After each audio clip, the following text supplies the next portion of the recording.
رسول صلی اللہ علیہ وسلم نے ارشاد فرمایا، جس نے رمضان کے روزے کو فرض سمجھ کر رکھا، ثواب کی امید سے رکھا، وہ بخشا گیا۔ انصاف کے بغیر کوئی معاشرہ ترقی نہیں کر سکتا۔ ہم تکلیف کے جس مقام پر بھی ہوں، ہم سے آگے ضرور کچھ لوگ ہوتے ہیں، انہیں دیکھ کر ہمیں شکر کی لاٹھی تھام لینی چاہیے تاکہ راستہ سہولت سے کٹ سکے۔ اور میں بہت تھک گئی ہوں وقت سے، حالات سے، لوگوں سے، زندگی ایک ایسی کتاب ہے جس کے ہر صفحے پر مختلف پل بکھرے ہوئے ہوتے ہیں۔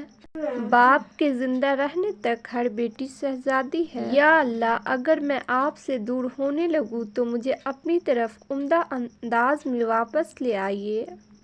وہ گھر جنت ہے جس میں ماں ہے۔ اللہ پاک سب کی ماؤں کو سلامت رکھے، آمین۔ اللہ پر یقین وہ طاقت ہے جو پتھر کو بھی پانی بنا دے۔ ہمیشہ سچے لوگوں سے دوستی رکھو کیونکہ وہ اچھے دنوں میں سرمایہ اور برے دن میں محافظ ہوتے ہیں۔ اگر جنت میں جانا چاہتے ہو تو جیتے جی اپنے والدین کو راضی کر لو۔ یا اللہ، ہمیں اچھے لوگوں کی صحبت نصیب فرما اور ہمیں بھی ان کی اچھائیوں کی عادتیں عطا فرما۔ ایسے لوگوں کی صحبت دے کہ جن سے ہماری آخرت بھی سنور جائے اور دنیا بھی، آمین یا رب العالمین۔